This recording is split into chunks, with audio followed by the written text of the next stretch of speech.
Αγαπητοί κύριοι, ο κύριος Δημήτρης Βέτας είναι κοντά μας από το ΣΥΡΙΖΑ, ο κύριος Κώστας Βιουλέκας είναι κοντά μας από τη Νέα Δημοκρατία. Καλή σας μέρα, καλώς ήρθατε. Χρόνια πολλά και καλή χρονιά. Καλή χρονιά και στους δυο σας. Ξεκινάει καλά η χρονιά, κύριε Βέτα. Με εσάς θα ξεκινήσω. Διότι τι πρόκειται να γίνει με τις γουριές? Πείτε μας, πώς σας ακούγεται την εποχή που ψάχνετε για ανάπτυξη, πώς και πώς, να ακούτε επενδυτές που απολύουν κόσμο? Να τα βάλω σε μια σειρούλα, γιατί ακούγονται πάρα πολλά πράγματα για τα οποία κάποια είναι υπερβολές, κάποια είναι ψέματα και κάποια πρέπει να υποθούν έτσι. Ναι. Το θέμα των προστήμων, γιατί ακουστήκαν και αυτά χθες, είναι πρόστιμα τα οποία προέρχονται, αν δεν κάνω λάθος, επί Υπουργείας κ. Παπακοσταντίνου. Αφορούν παραβάσεις περιβαλλοντολογικές. Εντάξει, αλλά υπήρχαν τόσα χρόνια και χθες τα ζητήσατε. Συγγνώμη, είναι κακό για μια πολιτεία να τα ζητά? Χθες τα ζητήσατε. Γιατί μας κατηγορείτε, δεν υποκρύψαμε 2 χρόνια? Όχι, αναρωτιέμαι απλώς.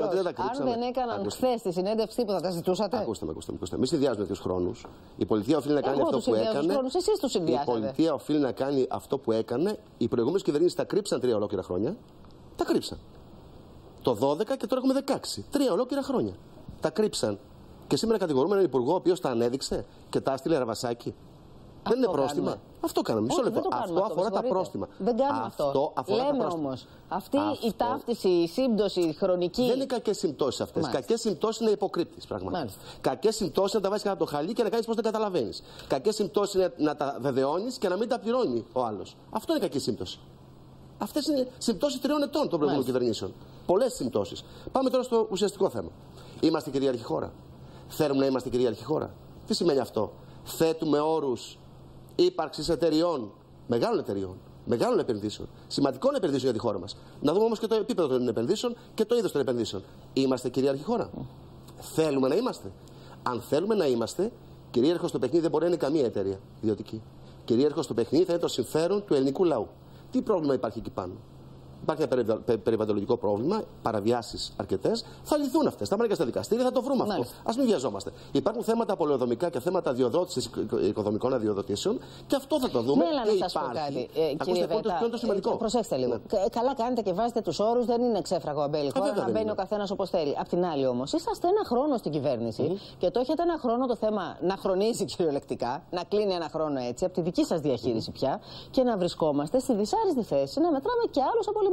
Λύστε το προς τη μία ή την άλλη κατεύθυνση. Μην βγάζουμε συμπεράσματα για την πορεία και τη λειτουργία της εταιρείας στη χώρα. Μην βγάζουμε συμπεράσματα, είναι πάρα πολύ νωρίς. Υπάρχουν συναντήσεις με τον Υπουργό, σήμερα θα υπάρξει συνάντηση με τον Υπουργό. Ακολουθήθηκε μια λάθος διαδικασία από την ίδια την εταιρεία και νομίζω ότι όποιος σέβεται τη χώρα του και τη χώρα μάλλον στην οποία επενδύει, ανεξάρτητα από όπου προέρχεται και ποια εθνικότητα είναι, δεν απευθύνεται πρώτα ούτε σε αξιωματική αντιπολίτευση, ούτε στα μέσα μαζικής παρά στην κυβέρνηση. Να ακούσω τον κύριο Βιουλέκα πάνω στο θέμα αυτό, κύριε Βιουλέκα, γιατί και στη δική σας την περίπτωση το θέμα ήταν ανοιχτό και χρόνιζε. Δεν είχε λυθεί. Βεβαίως. Και ήρθε μια κυβέρνηση η οποία έχει κρίση ταυτότητας. Δηλαδή το πρόβλημα με την κυβέρνηση του κ. Τσίπρα και του κ. Καμένου, τον ΑΝΕΛ και του ΣΥΡΙΖΑ, είναι ότι έχουν κρίση ταυτότητας. Δεν πιστεύουν σε αυτά τα πράγματα, πιέζονται να τα κάνουν. Ο Λαφαζάνης στο πρώτο 7μηνο της διακυβέρνησης είχε παγώσει το θέμα.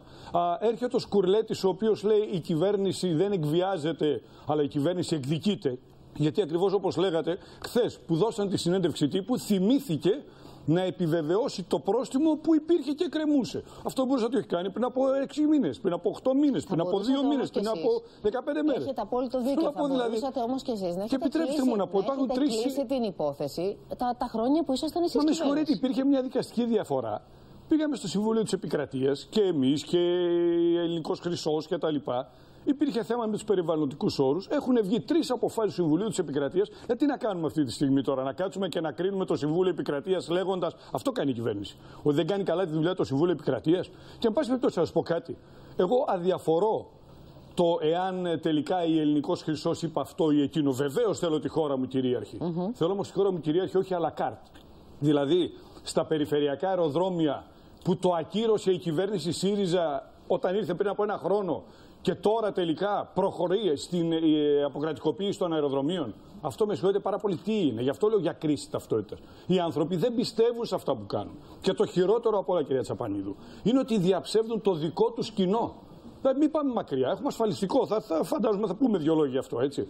Τι έλεγε ο κύριος Τσίπρας, όχι παλιότερα, τι έλεγε και πριν τον Ιανουάριο, αλλά τι έλεγε και πριν τον Σεπτέμβριο. Καμία μείωση σε συντάξεις. Έρχονται τώρα και σου λένε καμία μείωση, παλεύουμε για τις κύριες. Λες και ο συνταξιούχος, δηλαδή, άμα πάρει 800 ευρώ και ξαφνικά να του λείπουν τα 100 και φτάσουν στα 700 ή στα 650, θα πει αφού είναι από την επικουρική δεν μου πειράζει, την κύρια δεν μου πειράζει. Θέλω να σας ρωτήσω, αν εσείς όμως, γιατί εσείς είχατε υπογράψει το προηγούμενο μνημόνιο που έλεγε από το 16 και μετά θα το επαναπροσδιορίσουμε το όλο θέμα, θα το ανοίξουμε και από μηδενικής βάσης. Όχι, και δεν συζητούσαμε καθόλου για περικοπές συντάξεων. Επιτρέψτε μου, αυτή ήταν η κόκκινη γραμμή μας. Είχατε υπογράψει συζήτηση εκ νέου από μηδενικής βάσης για το ασφαλιστικό. Χωρίς τη μείωση των νέων συντάξεων, κυρία Τσαπανίδου. Δεν έλεγε. Βεβαίως έλεγε. Ακριβώς αυτό. Ακριβώς αυτό ήταν. Έχω όλα τα κείμενα να σας δώσω για να θυμηθούμε όλοι μαζί. Ακριβώς το ότι η κυβέρνηση προηγούμενη είχε βάλει μια κόκκινη γραμμή. Κύριε Βέτα, αλλά σε κάθε περίπτωση, επειδή μιλάμε για το ασφαλιστικό, η 13η σύνταξη έπρεπε να έχει δοθεί το Δεκέμβριο που μας πέρασε. Καλά, εντάξει. Έτσι, εδώ έχουμε 13 περικοπές. Κύριε Βέτα, σας πόνεσε τον κάλο τώρα αυτό που είπε ο κύριος Γκουλέκιας. Είχατε τάξει 13η. Θα τον πατήσω και εγώ τώρα. Έπρεπε να την είχατε δώσει από το Δεκέμβριο. Εγώ τον κάλο. Δεν μπορούμε να πατάμε ο ένας τον κάλο του άλλου, κύριε Βέτα. Το θέμα είναι να τηρούμε τα υπόθυμα. Δηλαδή να κάνουμε την παραδοχή τότε, να μην περνάμε προεκλογικές περιόδους, γιατί ο καθένας βγαίνει, υπόσχεται ότι θέλει και μετά δεν τα κάνει. Εδώ είμαστε, θα κρυθούμε όλοι μας. Μα κρινόμαστε, δεν θα κρυθούμε. Ναι, κρινόμαστε και θα κρυθούμε. Λοιπόν, θα ήθελα να είμαι σε μια ευχάριστη θέση να μην αναλάβω καν να λύσω ένα ασφαλιστικό. Περάσαν 40, δεν θέλετε 40, δεν θέλετε 30, δεν θέλετε 20. Τα τελευταία 10 χρόνια δεν είναι καμιά σοβαρή μέριμνα για το θέμα του ασφαλιστικού. Μετακυλήθηκε λοιπόν αυτή η υπόθεση στην κυβέρνηση του ΣΥΡΙΖΑ. Ο πρωθυπουργός της χώρας και η κυβέρνησή μου ανέλαβε την ευθύνη να λύσει αυτό το πολύ μεγάλο θέμα, όχι να το λύσει στο διηνεκές, αλλά να βάλει τις βάσεις για να είναι αυτό το σύστημα βιώσιμο για μια σειρά ετών. Γιατί ξέρετε, τακτά χρονικά διαστήματα θα βάζουμε κάτω τα πράγματα και θα βλέπουμε τι κάνουμε. Πώς? Κόβεται. Τι εννοείται? Αναγκάζεστε και κόβετε. Ακούστε με. Αναγκάζεστε εννοώ, γιατί έχετε τους δανειστές από πάνω και αφού τους έχετε ανάγκη, σας λένε να τα κόψει συντάξει. Μισό λεπτό. Τώρα, αν η σύνταξη που κόβεται είναι επικουρική, εκάση, οτιδήποτε άλλο, έχει καμιά σημασία. Μισό λεπτό. Αυτό λοιπόν που κόβουμε σήμερα, το κόβουμε σε ένα πλαίσιο, όπως λέτε εσείς, όπως ισχυρίζεστε, σε ένα πλαίσιο αόριστο ή σε ένα πλαίσιο συγκεκριμένο. Οι δανειστές είναι αόριστοι. Σε ποιο πλαίσιο το κόβετε? Άλλο θέλω να πω. Οι δανειστές είναι αόριστοι. Το πλαίσιο της συζήτησής μας δεν είναι συγκεκριμένο. Το 1,8 μείωση των δαπανών που ψήφισε και η Νέα Δημοκρατία δεν το αναγνωρίζει ο κ. Γκουλέκας? Δεν το αναγνωρίζει? Δεν το ψήφισε ο ίδιος? Μισό λεπτό. Μην με διακόπτε. Έχω μια σειρά να πω. Κύριε Βέτα, εδώ αφανίζετε τους ελεύθερους επαγγελματίες. Διαλύετε το σύμπαν. 70 και 80% επιβαρύνσεις. Φοβερά πράγματα. Εμείς ρωτήστε λίγο δικηγόρους, πολιτικούς μηχανικούς. 2 λεπτά και πρέπει να σας τα μιλάω. Μισό λεπτό λοιπόν. Άρα λοιπόν ψήφισε ο κ. Γκουλέκας τη μείωση των δαπανών. Το θέμα λοιπόν είναι η λύση του ασφαλιστικού. Το θέμα μας είναι η μεγάλη διαρθρωτική αλλαγή που πρέπει να συμβεί στο ασφαλιστικό. Ιδού η Ρόδος, ιδού και το πείδημα, ιδού η μεγάλη ευθύνη της Νέας Δημοκρατίας και του νέου αρχηγού να προτείνει πράγματα για να βοηθηθεί και η κυβέρνηση του ΣΥΡΙΖΑ να μην περάσει όπως λέει ο κ. Γκουλέκας αυτό που ισχυρίζεται θα περάσει. Περικοπές κυρίως συντάξεων δεν θα συμβούν. Υπάρχει μια σειρά ζητημάτων που τα θέτουμε στην πορεία αυτών. Κύριε Τσαπανίδου, δεν θα σας κόψουμε το μισθό το βασικό, θα σας κόψουμε όμως όλα τα υπόλοιπα επιδόματα. Και αν λέω, κύριε Βέτα, σας άκουσα με προσοχή, βεβαίως. Κοιτάξτε, αν δεν καταλάβατε, κύριε Βέτα, ένα χρόνο κυβερνάτε, έτσι.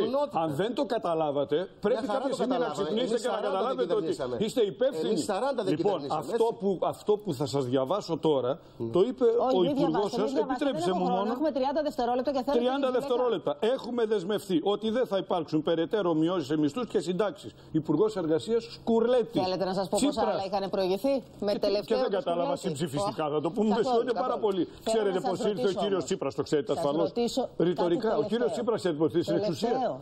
Με μισθούς, με συντάξεις, θα τα φέρνει όλα. Δεν θα ψηφίσετε ασφαλιστικό. Λέτε ότι δεν θα ψηφίσετε. Αυτό το ασφαλιστικό το οποίο αφανίζει ολόκληρες τάξεις, πώς το ψηφίσετε, κύριε Τσαπανίδου? Ότι ακόμη δεν θα το ψηφίσετε, δεν θα στηρίξετε ακόμη και αν χρειαστεί η χώρα να ξαναπάει σε εκλογές?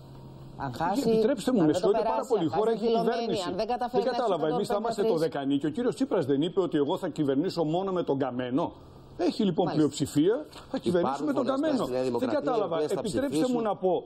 Δηλαδή, εμείς θα είμαστε το δεκανίκι του Τσίπρα σε καμία περίπτωση. Αλλά εδώ δεν είναι θέμα εγωισμού. Τελειώνω σε 10 δεύτερα. Δεν είναι θέμα εγωισμού, κυρία Τσαπανίδου. Εδώ είναι θέμα πραγματικά θέσεων και απόψεων. Είναι τραγικό αυτό το οποίο συμβαίνει. Αφανίζονται ουσιαστικά οι συνταξιούχοι και βεβαίως οι ελεύθεροι επαγγελματίες. Σας ευχαριστώ πάρα πολύ που ήσασταν κοντά μας. Ο κύριος Γκουλέκας από τη Νέα Δημοκρατία, ο κύριος Βέτας από το ΣΥΡΙΖΑ. Και πάμε να δούμε άλλο ένα σημαντικό βήμα στην αναβάθμιση του επίπεδου διαβίωσης των στελεχών της 180ης.